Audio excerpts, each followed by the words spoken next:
and welcome to Autism Live. I'm Shannon Penrod, and I'm so excited to be here with you today. We got a big show planned for you, lots and lots and lots of things to discuss. We've got an amazing guest. Kashif Khan is going to be joining us a little bit later on in the hour, and he is the author of the book, The DNA Way. We're going to be talking with him specifically about his view of autism. We know that Secretary Kennedy has said that they are going to give us the cause of autism by, first it was by the end of the summer, then it was September, which I think is the end of the summer. And there's been a lot of shock and disbelief about that. We've already shared on this show some of the studies that have come out that have pointed to some very specific things, and Kashif is going to be talking with us about his beliefs on what we're going to hear, and that it will very likely be more than one cause, which, you know, that's I think that's pretty much how we believe here as well. So excited about all that, but we are live right now on Facebook, YouTube, Twitter, and a couple of other dozen places. Hi, Rodney, how are you? It's so good to see you. I know you even joined us when we went live for about 30 seconds from the carpet of the Ed Asner poker tournament the other night. We're going to show you a clip from that today, and you'll be able to find another clip, a longer clip, on our YouTube channel. But thank you for joining, because we just went live to say we're here. We used to do those live on the carpet. It's an endeavor, you know what I'm saying? So now we record, and it's just so much easier on my 62-year-old head. Because, you know, when you watch these presenting shows for the Oscars, they have a team of people, and they'll have a moment where they'll go, okay, now let's throw to another part of the carpet. We don't have that capability. So, you know, it's just me vamping for an hour and a half with celebrities coming by, and they're a little discombobulated by it. Because they'll walk up and we're having a conversation, and then I have to tell them that we're live. So we've stopped doing it that way, much to my relief. But anyway, it's still such a wonderful event, and wonderful celebrities who are there to support our families. So we'll show you that in a little while. Okay, so let's talk a little bit about, as I said, we're live right now on Facebook, YouTube, and Twitter. Our fabulous Chris Desmond will show you some of the ways that you can connect with the show, some of the different ways that you can be watching and communicating with us. You know that I always like to remind you that we have two very robust YouTube channels at the Autism Network. One of them is Autism Live, and it's all the Autism Live shows and the Parent to Parent and all the shows that we're incubating on their way to their own pathway. But then we have the Ask Dr. Doreen program, which is very much a standalone, chugging along just fine on its own. So it has its own YouTube channel, and you can go there and watch on either one of them. There's over 14 years of content, which is a little bit amazing. Hey, Anthony. I'm so excited that you're here. Anthony's been a guest before. He says, this show is amazing. I've been on it 4 times now. Hopefully there will be a 5th time for me to be on it. Absolutely. I'm sure we can make that happen. I happen to know people who book people. So I'm sure we can make that happen. How are you doing? How are things going for you? Let us know. Are you still working the same place? We'd love to hear from you. Anyway, thrilled to be here this morning. And as I said, 2 YouTube channels. But that's not the only way to be watching us, right? You can be watching us on Facebook Live. You can watch us on Twitter. But the other way that you can listen to us is in podcasts. It's a free download wherever you get your podcasts. You know, we're on Spotify. We're on iHeartRadio. We're in all those places. And it is a free download. Now, that's a little bit of a, you know what they say, there's no free lunch. Someone's got to pay for it. There is a cost when you download the free podcast. And obviously there's a cost for the electricity to do the show and the whole thing. And we, from the beginning, have said that we did not want the cost of the show to ever be a subscription thing where you have to pay. I hate that. I really do. And I remember early on when my son was diagnosed with autism that I got invited to a conference that I really wanted to go to. And there was an expert who had a book out, and I really wanted to go and hear what they had to say. And I couldn't afford the book. The book was like $28, and that was more than I had on my couch cushions right then. But I really wanted to go to the conference. But where was my son going to be during the day, and how was I going to pay for the conference fee? It was more than I could do. And I remember thinking then, I wish there was a place where I could go and ask questions.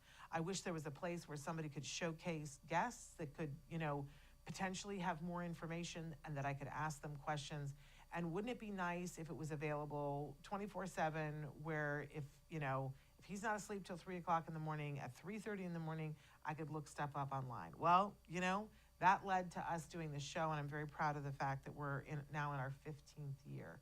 And it's free to you because we didn't want that to be a stumbling block to you getting to information. Now, when I say you, we assume that our audience is the autism community, and we always appreciate that that starts with individuals who are themselves on the spectrum. Whatever words they use to describe that, we embrace because it's individual, right?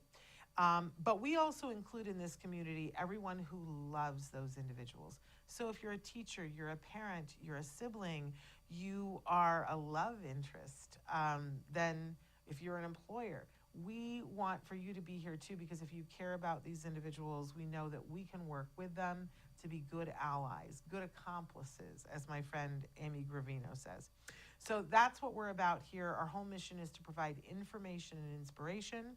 That's what we do. And but in any case, it's free on all those places. But you will listen to ads. That's just sort of the trade-off. And we hope that you accept and embrace that and go, woohoo, I don't have to pay for this. But some of you have said, Shannon, I'd like to, give a little bit to defray the cost because I'd like to have it ad-free. We made that possible for you as well. glow.fm/autism live. When you go there, it's $5 a month to get everything we do. That's Autism Live and all of the shows we're incubating, but it's also Ask Dr. Doreen. They show up immediately in your inbox whenever we publish, and they are ad-free. So that is your option as well. We hope that you will check that out if that's what you're about. Okay, so we've got an amazing guest. We're going to get to that, but I always like to hit the jargon of the day. And if we end up having time, there's a couple of things going on that I might also want to talk about. But so our jargon term today is one that I feel is very important: social reciprocity. We talked a lot yesterday with Dr. Granpeesheh about social challenges and what kinds of things and how we really can problem solve. I loved that she talked about that it's really critical to focus on what the individual person is into. That if we're making it possible for them to work and play in the areas they want to, that they will meet like-minded people, and that we will be set up for success for socialization to happen in a natural and organic way in which we can support them. But let's take a look at what this jargon term social reciprocity is and see if we can't make some heads or tails of this. So we're starting with our Google AI definition. Social reciprocity is the ability to engage in a back and forth exchange of social interactions where one's behavior influences and is influenced by the behavior of others. It involves the ability to initiate, respond to, and manage interactions. And really that includes dealing with when communication breaks down, right? So I always like to think of this as the tennis ball that's going back and forth. And, listen, let's face it, we're all somewhere different on the spectrum of being good at this, right? I know some people who are just brilliant at this and they do it effortlessly, and you would never think for a second that they were having to think about something because they're just so good at this kind of thing. And then there are people who appear to be good but are struggling on the inside, right? And then there are people who are really lost here, where maybe they've got one side of it that they can communicate their needs, but seeing if that's working and responding when somebody asks them a question might be really challenging for them. And then there's the flip of that too. People who don't have the ability to advocate for themselves, but they're soaking in everything that's around them. And really what we would like is some form of mixture of both of these things to work well, right? It might be taxing. It might be something that somebody can't do for a long period of time. But I know people talk about masking, and there are times when you will pretend to have a skill that really is very taxing for you. And that is a distinct possibility. But what we'd love is for it to not have to be, I love in My Fair Lady when it's the whole thing, they're teaching her how to speak in a way that she can be understood other than her Cockney voice. And there's the moment where the guy says, by George, I think she's got it. It would be nice if we could help support individuals to get to the point where it's not taxing for them. Let's go ahead and look at our next definition. This is our working definition for this. Social reciprocity is about playing and talking with others in a way that feels fair and friendly. This is really what we're talking about getting to, not the masking. It means taking turns. It means listening and responding to what others are saying. When we practice social reciprocity, we learn how to be good friends and enjoy our time together. It's like a social dance where everyone gets a chance to participate and feel included. And I love this definition. This comes to us from goalie.com. But I do think that there are times when we start to learn a skill and we're not good at it. And it can feel very awkward, right? I remember when I was learning how to drive, I wanted to look like my mother when my mother would drive. And my mother, at that point in her life, smoked a lot of cigarettes. And I can picture my mother with her cigarette in one hand, driving with the other hand, singing on the radio, turning the wheel with one hand. And I just thought it looked so glamorous. Right now I go, that's really dangerous and unhealthy. But at the time, as a teenager, I was like, I want to look like her. But when I drove, it was the hands at 10 and 2, and I was looking at that mirror and looking at that mirror and like, oh my gosh, focusing to get, it was a lot to take into consideration. I think now, I'm still not good at driving and talking. I'm one of those people, but where I really have to focus. But I think that, the skills became much easier for me. They became much more fluid. So one of the soapboxes that I like to get on is that these are important skills for an individual who's on the spectrum, to be able to advocate for themselves and to be able to have this reciprocity of the back and forth, that they can say, I would like to have the baked potato with the sour cream on it, right? So I'm advocating for myself in the most basic of ways. That's such a privilege, right? But if somebody then asks them a further question, that they're able to take that information in and respond to that. But sometimes we have to work on it in such a way that it will take a little while until the skill becomes their own. But for me, I just want to say that if we can make this something that becomes the person's own skill in the way that they are comfortable, because there's more than one way to do this, right? Then we don't have that masking thing. There were at Asner Poker Tournament the other day, there was a whole group of us who were talking about, people were confessing, going, I'm really not good at this kind of a thing. I'm not good at being around this many people and this many celebs and this many people strangers that I don't know. And at a poker table, you're sitting next to somebody and you strike up a conversation. And we were really talking about how some people are just so comfortable with that. But there were a lot of us that were there that claimed to be shy. And I claimed to be shy. But over the years, I was encouraged to be brave and speak to somebody. And so it does not take the energy that it used to for me to overcome that. I'm still exhausted after a social interaction because it's a lot of sensory for me, and I'm not on the spectrum. So I always think, what is it like for our friends who are on the spectrum? It can be so much. But if we skill build, little by little, we can get to things that are easier. Now, I'm not sure, we're good? Okay. So I'd like to take a little break and show you just a little bit of that Asner Poker Tournament so that you can see some of the wonderful celebs that we had the opportunity to meet. Then when we come back, my guest is going to be here, and we're going to talk about all kinds of things, health, that might expand your mind a little bit. So we'll be back with Kashif Khan. Stick with us, but take a look at the Ed Asner Poker Tournament.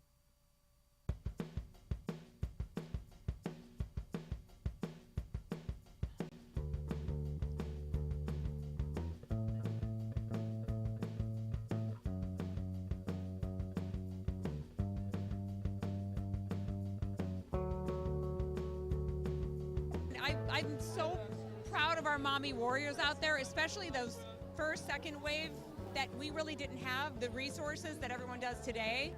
No, we're here for a good reason. We're here for the Ed Asner Family Center. We're here to raise money for a very important cause. Just because you're not here tonight doesn't mean you can't donate. Where would they go to donate? You can go to teafc.org/donate. Or you can go to Poker for Ed and donate there.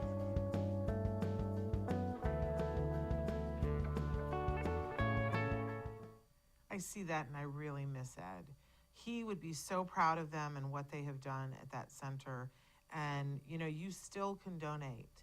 That it's really, if you think what they're doing at the Ed Asner Center is important, as I do, feel free to make a donation of any size. You can do it through the poker tournament. You can still do Poker with Ed, or you can go just to their website, teafc.org.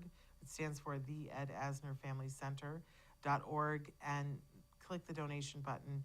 And they'll take stuff too. Like, they are always asking for donation of art supplies.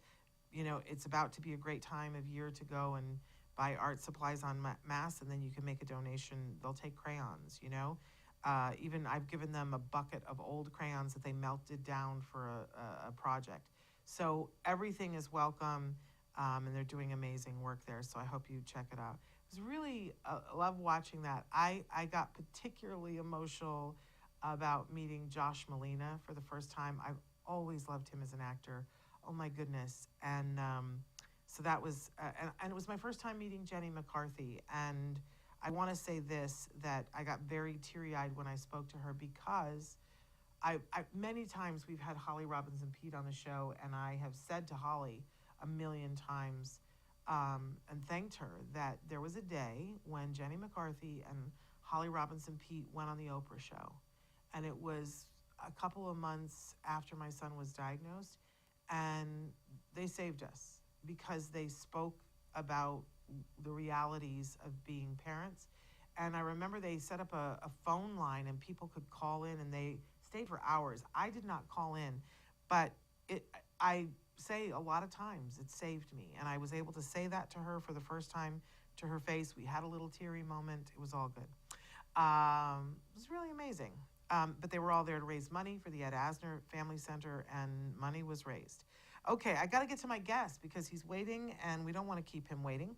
Kashif Khan is a best-selling author of The DNA Way. He is a celebrity longevity coach. Gosh, do we need that? Founder of the DNA Company and a two-time TEDx speaker. He is a pioneer and a driving force in the functional approach to genomic interpretation, overlaying environment, nutrition, and lifestyle on the genetic blueprint to create personalized longevity plans. And there's so much more. He's got tons and tons of credit, but we're going to let him talk a little bit about that. So let's welcome for the first time to the show, Kashif Khan. And Kashif, I understand they call you Cash. They do. Is that okay for me to call you Cash? Yeah, great. It's been a pleasure to meet you. It's nice to meet you as well. And you look great and you sound great. I know you had another live interview this morning, so we weren't able to approve. I want you to look at your lower third and tell me if it says what it's supposed to say, or we can fix it. There you go. It looks amazing. You Okay. guys nailed it. All right, fabulous. So thank you for taking the time to be with us. I know that some of the things that we're going to talk about today, we've already talked about. You've been amazing as a teacher and as a speaker and a thought leader, talking to people about how to get to their best health. Is that fair to say? Yeah, using personalized insights like genomics and the gut, and exactly that. Yeah. And yet you asked to come and talk with us about autism today, because you have some things to say about that. We know that RFK has said that he is going to be presenting with all of us with the cause of autism by September. And you have some things to say about that. We've been talking a little bit about it too here on the show, but I'm very interested to hear your thoughts. Sure. So in the work we do, it started off as high performance executives, professional athletes, celebrities using their genetics to figure out which biology is broken and what do they actually need to prioritize. So imagine being on like a Marvel movie set, which we actually did, and popping supplements and pills into the stars' mouths to have best recovery, best sleep, etc. In that work, because we were discovering the genome, we started to see how it applied to so many other things like breast cancer, Alzheimer's, libido issues, you name it. And eventually, the children of the people who we were working on, we started to hear, can you actually help with this behavioral development issue? Can you help with this ADHD? Can you help with, and the list went on and on and on. And so we started to unravel, and it's funny because you said that RFK is coming up with the answer, right? Yes. And to me, that's too general, because when we look at the genome and we look at the outcome, what you would put under the spectrum of autism, which is many different things, it's not the same answer for every kid. And this is why there's so much debate and so much variability between, do certain medications cause things, do certain environmental factors, is it a genetic innate thing that's with birth and we can't do anything about, do we need a genetic therapeutic? And there isn't one single answer. There needs to be a bio-individual answer, which is, let me take this one child, understand their biological capacity and biological failures, and then address which environment, nutrition, lifestyle factors they were not genetically designed to cope with. Yeah. And in their unique case, cause, whether it's neural inflammation or lack of neuroplasticity, which if different choices were made, maybe wouldn't have affected this child. Yeah. And when we get bio-individual like that, which we now have the technology to do, genomic sequencing is very real. And we now have the interpretation functionally, not just this gene equals that. It's more like, here's these systems and pathways that might be broken.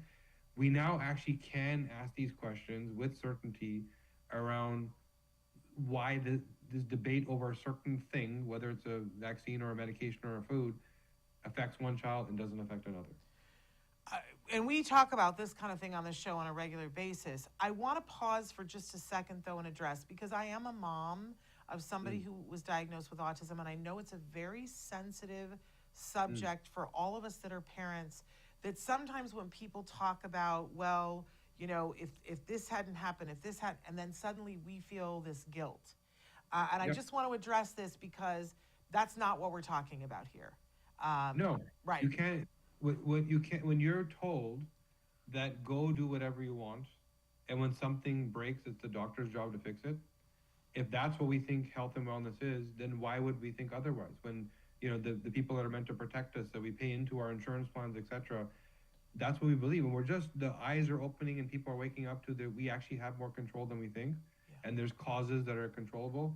So no fault of any parent, no fault of any child. It's more a fault of people have been screaming from the rooftops that this is the day my kid changed, something happened, and the people that needed to listen didn't listen. And so that information never got distilled back down to the parents. And so, of course, these things would come up. Now, source of guilt, no. Source of, if I know the cause, if I know a certain biological failure, hormone system, detox system, methylation system, I can now start working on solving the right problem.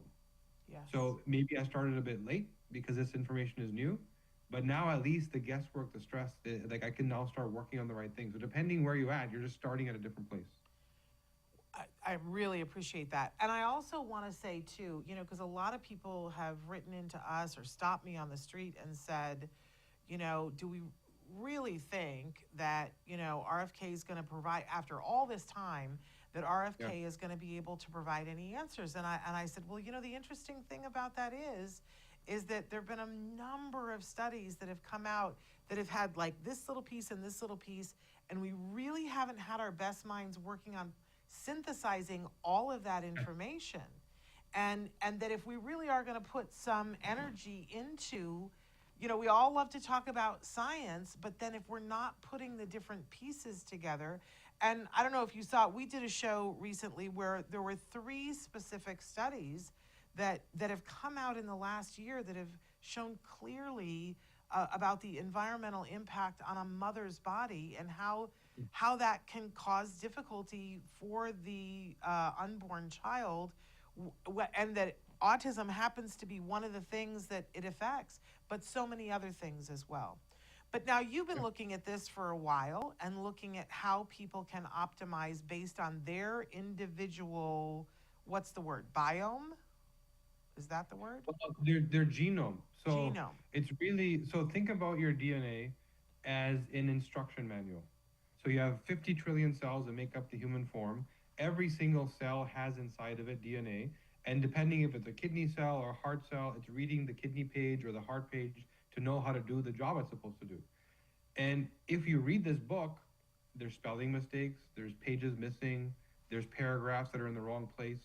And so if that's a particular job or paragraph or section or whatever, all of a sudden that job is being mal-instructed or sometimes instructed a little too well. There might be a duplicate. So if you read that instruction manual, you start to see that perhaps the mother, like whom you said, has a toxic burden in her body was because there's certain detox pathways that she was lacking. Yeah. And the exact same community, exact same habits, exact same school, another mother doesn't have that toxic burden because she was not lacking those detox pathways. Take me, for example. There's a gene pathway called GSTM1. And GSTM1 is a primary driver of glutathione activity in your gut. Glutathione is this master antioxidant that helps you neutralize and detox toxic threats. So that gene, there's a phenomenon called a copy number variation, which means it's not about a variant or a mutation or a spelling mistake. You might just be missing the gene. The entire thing doesn't exist. And that's the case for me. The GSTM1 gene, which is meant to defend your gut against the pesticides, plastics, packaging that come along with your food, I don't have that gene. So now when people believe a certain nutrient or preservative to be safe, but you're missing this gene, it's not the same context anymore.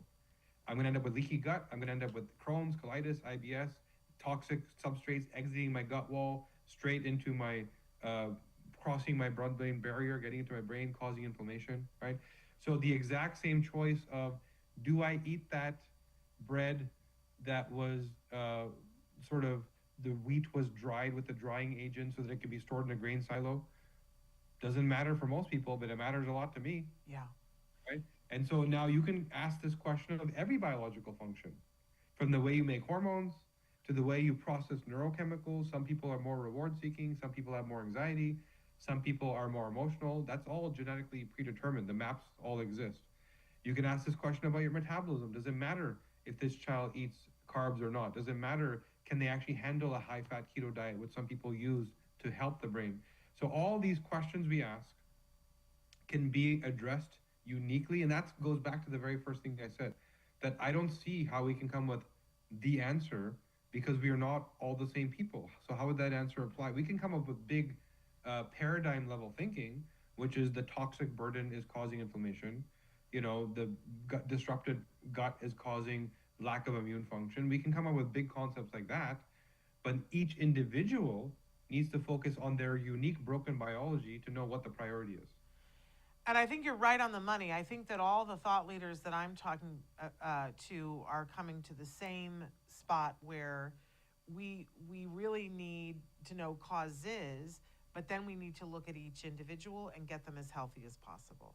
Now, for you, how did you find out that you were missing this page in your genome? So it's funny because the stuff that I speak of, usually it's like going to a PhD, a clinician, a scientist of some sort. And I actually don't formally come from the industry. So I actually ran a agency for technology startups in Toronto where I live to help them grow. So I was like the entrepreneur that could see the opportunity that they didn't see because they were new. And as a consultant would help them grow. I got sick. So I got eczema all over my face. I got psoriasis all over my body. I had gut issues, depression, reflux. The worst part was migraines. I couldn't function because of the pain. And my simple question to the doctor was, I've never been sick. Now all this stuff is happening all at once. What did I do? What did I eat? What did I breathe? What did I touch? I must have done something. And that was the first time that I knew that's not what the allopathic healthcare system does. It's diagnose and prescribe. Here's what your thing is called. Here's the pill you need to take. Right. Versus why did it even happen? Which is the functional interpretation.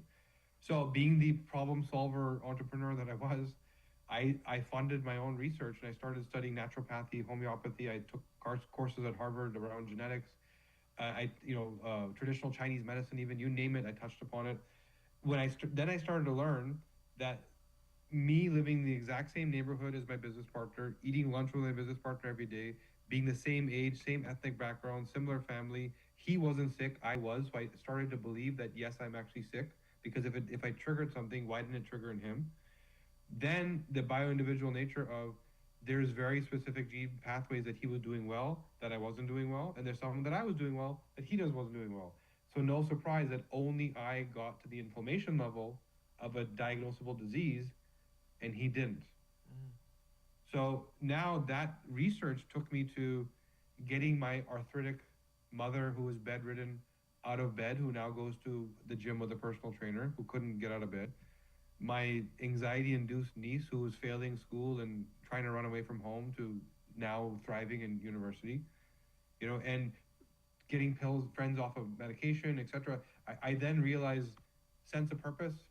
Up until now, everything I've been doing is transactional. This is beyond that. Maybe I was put here for a reason. And I literally walked up to my business partner and said, you keep the company. In fairness to you, I found my purpose. I'm going to work on it. I then spent the next 3 years studying 7,000 people one by one by one by one to understand how the combination of their unique genomic profile with their environment, nutrition, and lifestyle equal their net result. Yeah. And for some people with genetic markers pointing to disease, they never got them. But some people having no markers to disease, they got them very quickly. And the choices being made in environment, nutrition, lifestyle overlaid on the genomics was the net total. I also then worked with Sick Kids Hospital right here in Toronto, Autism Hope Alliance, Autism Speaks. They're funding some research, and I started to tweak and say, you guys are looking for, once again, the cure. You're looking for this needle in the haystack gene that if I can turn a switch on or off, gonna shut autism off, which, by the way, some rare innate, I'm born with type conditions that might be true, but the vast majority of kids, that's not what happened. Yeah. And so that's where I've been researching is what are the nutrition, like all these things that are going to come out as answers. There's not going to be one. Otherwise we haven't solved the problem. There's going to be many. And each child is susceptible to being, receiving that neural information from one thing, but not from another. So we need to know each child's unique priority. I want to pause again, and because you said something that before people get set off by, because I know that, I know that a lot of our audience are adults that are on the spectrum, and they're very sensitive when the word cure comes up, and you were talking, that's not what they're looking for. I want to make sure that we say that again, and that I do want to say that we know that there are many benefits for some people that come with high functioning autism, but there's a spectrum. And that while we prize some of the things, and like my son's mind is better than mine, and no one would argue with that. The way his brain works and the way that he can see things, at this point in his life is so much more elegant than mine. But he might never have gotten to that if he had not had some help and support. And we know that there are other people that are on the spectrum who have not yet found the way to be able to communicate, and we owe it to everyone to be able to get them to live their best, healthiest life. And when we focus on health, that we find that a whole lot of things work better. Am I wrong in that, Cash? Yeah, really inflammation, right? Yeah. So you can't name a chronic disease that isn't rooted in inflammation. And I'm not saying autism is a disease. I'm saying that, like you said, spectrum. For some people, it's their superpower, right? For some people, it's like a version of something that prevents them from doing what they want to do. Right. And whether it's nonverbal, etc. There's different ways this expresses. So when it becomes a burden, that's where parents are looking for changes. They're looking for, what can I do to give better quality of life? Get this child back in school, as an example. And yeah, that comes down to, in as much as we need to discover root cause and what triggered inflammation, there's many other things that maybe are not directly tied to the root cause that led to this state that also cause inflammation. Let me give you a simple example. Why do we find bigger numbers in boys than girls? Yeah. Right? We know that testosterone is an anti-inflammatory inhibitor. So when you're more androgenized with more testosterone versus more estrogenized, it's harder for your body to fight inflammation. And so points us back to something caused it. Because without the inflammation, there was no cause. And that's why the boy might not do as well as the girl, right? Then it comes down to, okay, well, I see some level. There's a young lady I'm working with right now, 17-year-old, nonverbal, okay in terms of mood, etc., but still parents wanting to help her improve. And so we started looking at, in her particular case, yes, there's susceptibility to certain toxins, etc., but her actual genetic ability to drive the process of neuroplasticity, new neurons in the brain. There's a neurochemical called BDNF, brain-derived neurotropic factor, and it's kind of like the fertilizer for the brain that causes your brain to grow. Every time you learn something, you believe something new, there's new neurons that are developed to process that information. And some people have a really bad version of that gene. And so now all of a sudden, they just don't do a good job of neural development. And so whatever thing affected them in their youth, they never recovered from. So now, as opposed to saying, you have autism, let me cure it, which is the wrong thing to say, it's more like in this particular young girl's case, she has neural inflammation with lack of ability for neuroplasticity. So we gave her some peptides, we gave her some nutrients, we gave her some therapies that worked on the actual unique problem for her, which was just lack of neuroplasticity. And now she's doing better, right? So, and again, each individual, you can ask this type of question. There's genes around how your body maintains the diversity of the gut microbiome. There's genes that determine if your ancestors ate more fermented plant foods, then you innately don't do such a good job of maintaining diversity because there was an expectation that you still eat the same thing your ancestors did. So your genes don't do it for you. Some people didn't eat those foods ancestrally, and so genetically they're much better at maintaining diversity. And so now that might be the priority, is this thing that regulates my immune system, regulates my gut function, breaks down plastics and metals for me, I don't do. And that's the priority. So again, it comes back to the same thing. What is the unique individual priority for each child? So, for instance, if somebody comes to you, like this young woman, her parents came to you and said, we like what you're saying and we're interested in this. I would imagine the first thing that you're doing is their genomic sequence. Is that correct? Yeah. So, and just know that most genetic tests don't look for the right stuff, right? This is kind of a dark secret of the genetic testing industry, which is it's the only biomarker in the world where it doesn't change. So the DNA you're born with is the DNA you die with, which means you only need to get tested once, which means it's not a good business.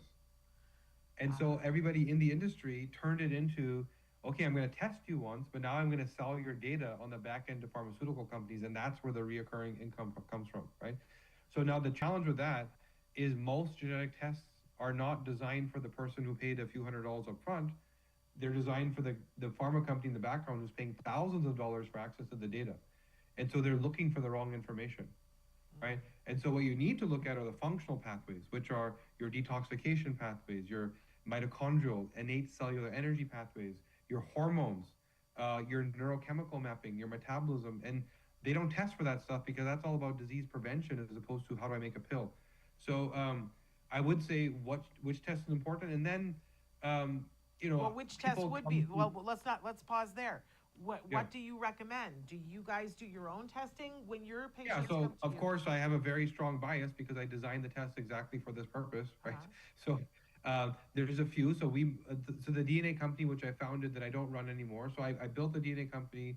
We got to a place where it was needing to now go beyond the sort of functional medicine work we're doing into the allopathic healthcare system. And so my decision at that point was to merge it with a telemedicine company that already was in the healthcare system. Me being a Canadian, trying to understand the FDA and Blue Cross and insurance in the US gave me vertigo, right? So I instead passed it on and we merged with this company. Now they run it. And I personally still use their testing and I run my own genetic master classes and community and deep dives, etc. So if someone were to come through to me or through our site, they would find that the testing is the data, but the interpretation is really the value. What does this all mean, right? And because we've seen thousands of people between me and all of our coaches on our team, we know what it all means. But I would say as a minimum, if someone were even just to have access to data and report, just look for the glaring red flags, right? And here's the big rocks to move on because they're just genes not existing, genes mutated. At least you can prioritize. And unfortunately, for in the autism community, I don't know. I'm one of the older parents. My son's 22 now, and 20 years ago, what they did was they said we'll test for Fragile X, and that's the Mm. only thing they tested for. Now, a few years ago, we have a lot of companies that say we'll test for Fragile X, but we'll test for a lot of other things, and I'm not aware of if they test. But we talk all the time about if the child's methylation cycle isn't working, that their body's not going to take out the trash. But Yeah. the DNA testing that you're advocating would tell us if they're having a problem with their methylation cycle. Yeah, and not just so methylation. Many people listening here would have heard of the MTHFR gene, right? Mhm. And that's often what's spoken of because, again, it's the most pharmaceutical relevant. But methylation is a system, it's not a single gene. And it's kind of like because pharma likes the tire of the car, that's the only thing they talk about. But what about the exhaust system and the steering wheel and the gear shifter? Like all these things have to work for the car to work. And so methylation is a number of genes in a system where MTHFR happens to be the starring character. But what if you have great MTHFR genetics and a clinician says, this is not the problem, let's move on. But MTHFR is a single link in a chain of 7 or 8 other genes, and they're all not working. Yeah, So does that mean your methylation is good? right. And No, so you have something's to wrong. first understand the system. You have to understand the gene that drives each step of the system, and then you have to look at every single gene in that system. And now you can actually make a net call, and more specifically, you can know where in the system to intervene because each gene needs a different intervention, whether it's a nutrient, a therapy of some sort, and you can be very precise. And now start to stack the systems. It's not just methylation. It's another phase of detox called glutathionization. Right. There's another phase of detox called glucuronidation, which deals with things like mold and hormones. There's another phase called antioxidation. And if you don't look at all these phases, you might say, I have good methylation, toxins aren't the problem. But that's one of many phases of detox. And you have to look at the whole from step one till the project is done. And if you don't look at the whole thing, you're looking at one component trying to make a judgment on that process of detox. And this is where most genetic testing companies fail because they're looking for single genes that are like pharmaceutically studied as opposed to systems and pathways.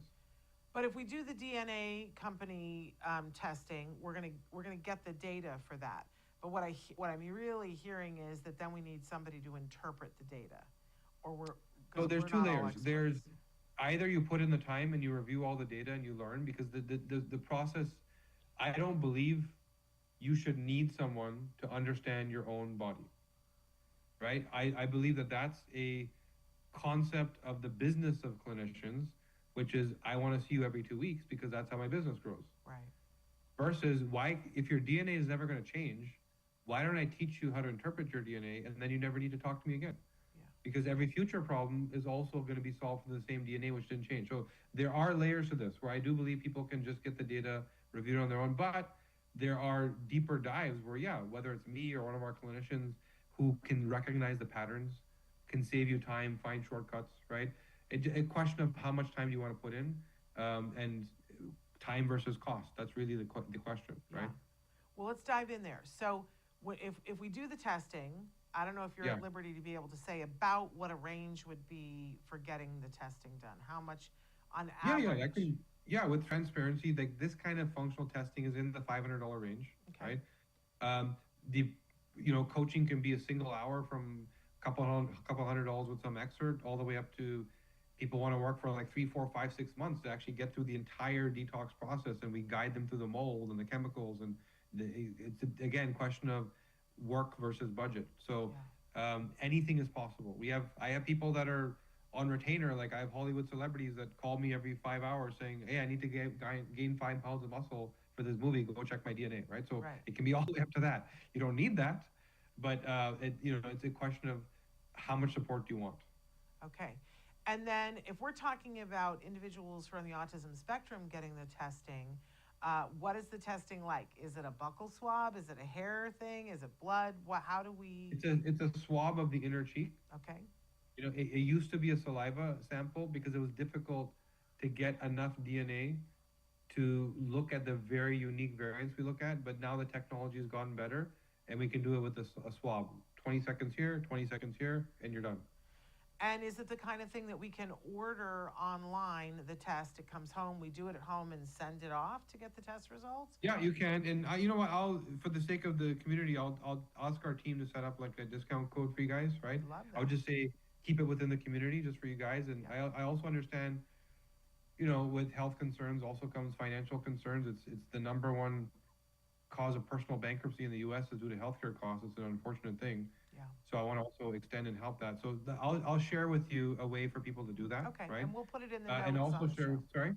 We'll put it in the notes on the show, Sure, because sure. people will be watching this for years to come, so we'll put it in the Sure. notes on the show. Sure. Wonderful. Well, I'm sorry, I interrupted you. Go ahead, finish saying what No, you were saying. and I would also say many of you may have unique circumstances and may have questions about whether this is even the right thing. And I will tell you, there's some people that I will hear your story, and I might tell you that genetic testing is not the first place to start. Right. We might hear your story and recognize maybe there's something to do with the gut, or because we've been through it so many times before.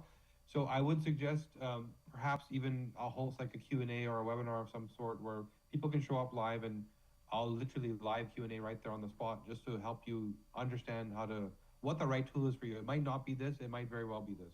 Well, let's talk about what your website is. Where can people find out more information about you? So I would say the best place is Instagram. And through Instagram, you'll find my website and all these links and webinars and all sorts of stuff. If you just want to keep learning, you can show up to live webinars. My Instagram is Kashif Khan Official. And what I do, I'll share that link with you also. Every single day, I post what I've learned from our clinical practice of what actually is making people sick and aging them faster. From environmental toxins to living next to a golf course and breathing in pesticides, to the plastics that are in some of your, cosmetic products that you're not aware about, the phthalates, the therabins. We talk about all that stuff. So I would say if you just want to learn, go to Instagram, my account, you'll learn a lot. And from there, you'll see links to like register for events and webinars and dive deeper.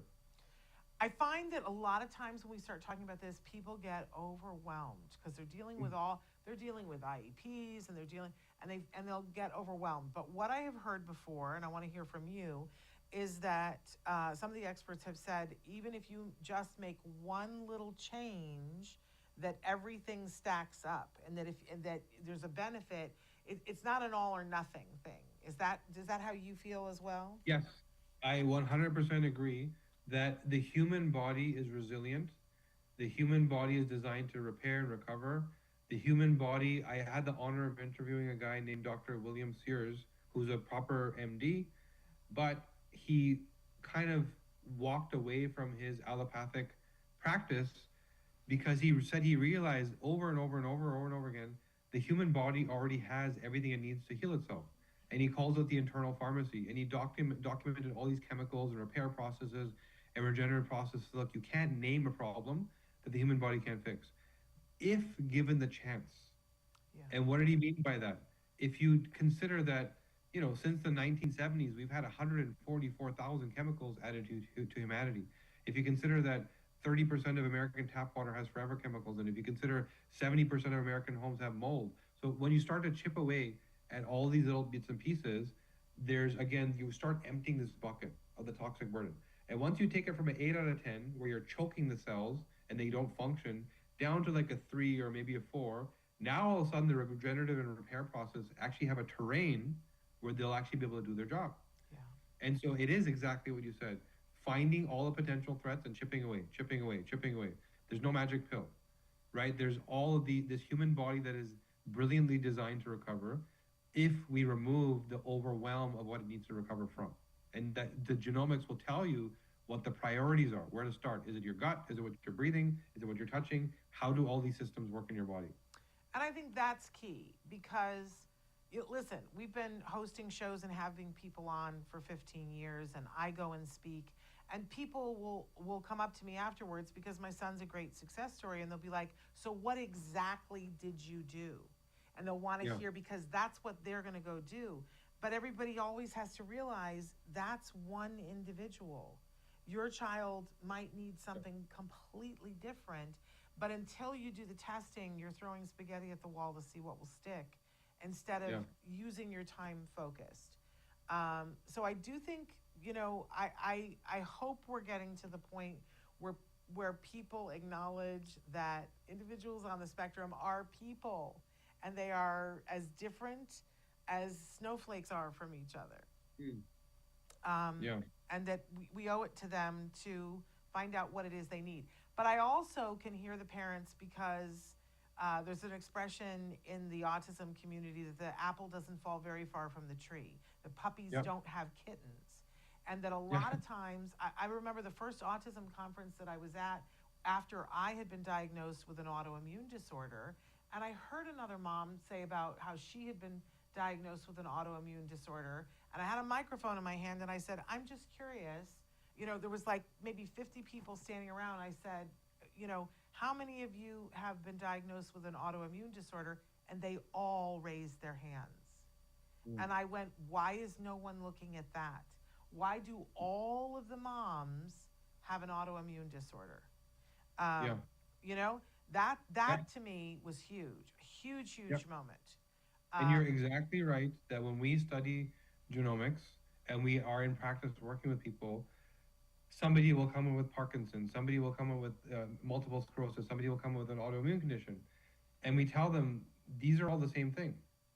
These are toxic burden, inflammatory insults in your body, the Russian roulette of which hardware failed first, Yeah. whether it's your nerves, whether it's your cardiovascular system, whether it's your mind.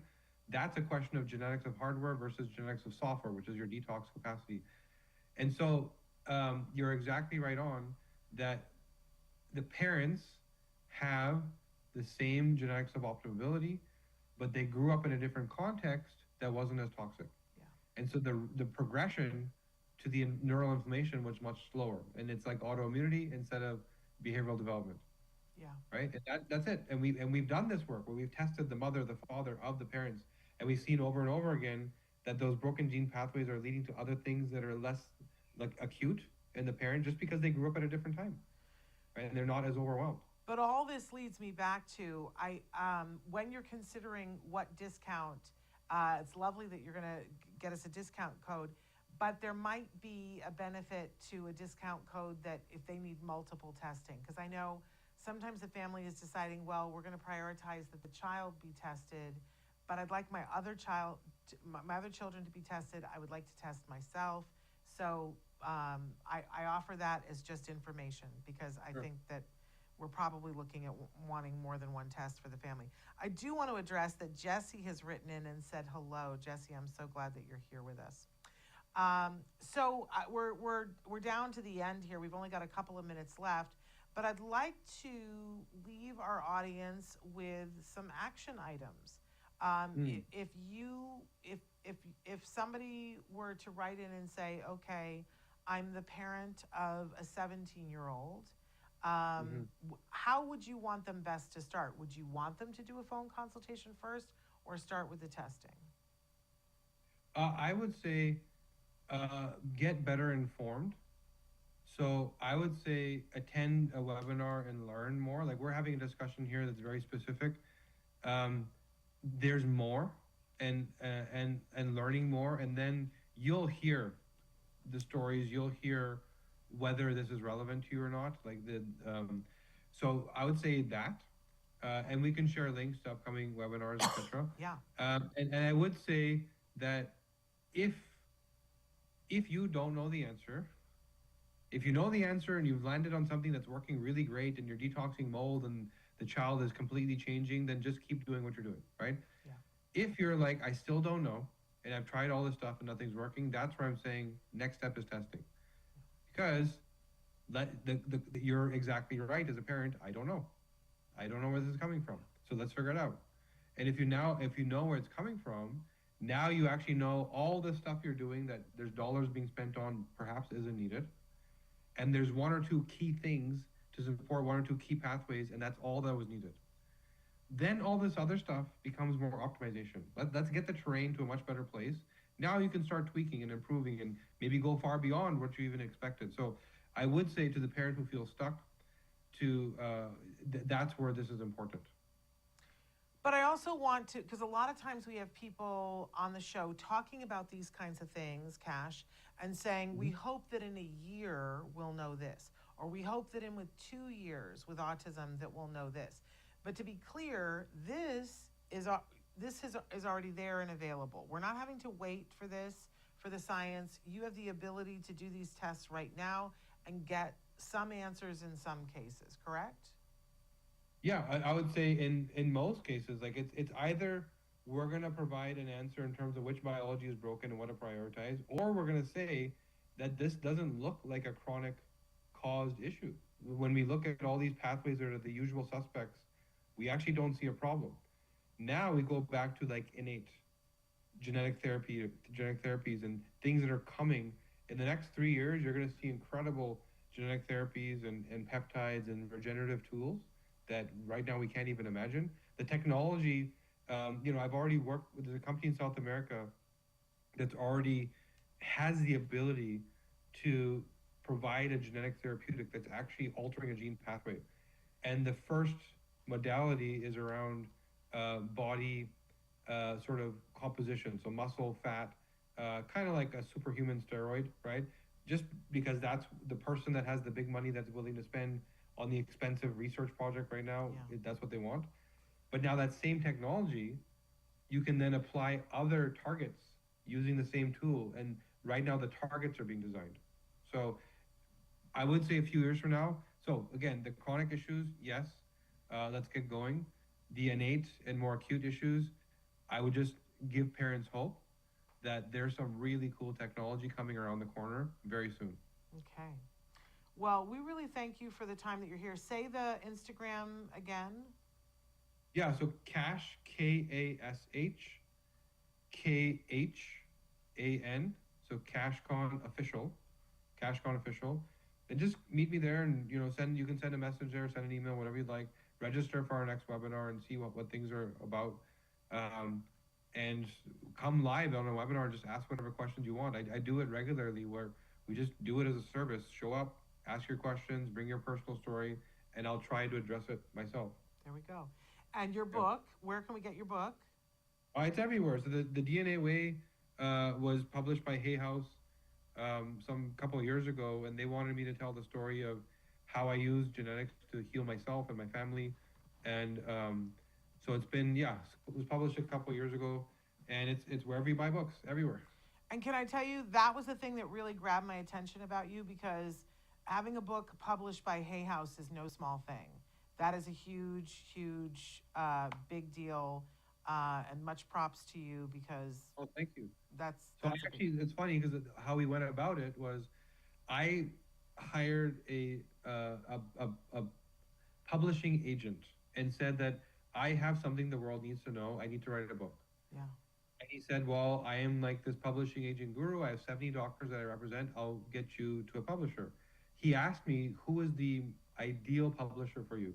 I said, Hay House. Yeah. I said, the culture, the people, the audience, those are the people that need and value what I'm talking about the most and will also sort of spread the gospel, right? So, no deal, right? He said, not going to work. You're not a doctor. You're not this. It's not going to work. And no, it won't work. So, I went to an event where the CEO of Hay House was going to be there. And I ran his genomics, showed him everything that he needed to know. He was so blown away that they called me saying, we want to pay you to write a book. Nice. Right? And Nice. so, yeah, because they also knew the world needed to know. Yeah. And so it was meant to be. And it was like, so I spent some time it's just pure give back. Let me just write this thing so the world actually has access and knows. Amazing. Well, that's a great story. Yeah. And you did it on your own. I love that. Well, we really appreciate you taking the time to be here with us and share the information. We hope that people find you and ask more questions and find their way. But it should be a very interesting year. I think we're going to hear a lot of things, and that the general public is going to hear a lot of things that have been there, but nobody paired it with anything else or paid attention to it. And it's time. It's time to pay attention. I agree. It's going to be a great year. And I love that the focus is that, why wouldn't we help this community to be as healthy as possible? For me, that just feels like almost a civil rights issue. Let's make sure that our kids are healthy, they have a right to be healthy, and that will help them lead their best lives. But I thank you so much for all your work and all your time. We'll have to have you back on the show at some point, but I appreciate you Honor, very thank- much. Let us know thank- what the discount code is, and we'll make sure that we'll include it. I'll send you all that. We'll take care of it. All right. Thank you so All right. much. You take care. You too. Bye-bye. You guys, I hope you enjoyed that. I did. I just want to give a programming note that on Monday, we are having a very special guest who's going to be joining with us on PBS. Last Saturday, they debuted for the first time a show with the leading character is a woman on the spectrum. And that character is being played beautifully and artfully by a young woman who is authentically on the spectrum. And she is going to be joining us on Monday to talk about the show and to talk about herself and what it's like to be a working actress portraying, because, we have lots of actors that are on the spectrum who will come and, it's a very interesting thing because they're portraying someone who is not them, and often the type of autism that the character has is different than their type of autism. So we are so excited to be speaking with this actress on Monday's show live. So you will want to tune in, and hopefully, if you get the opportunity, check out the show on PBS. But we'll be back on Monday. Until then, give your kiddos a hug from me and one for you too. Bye-bye for now.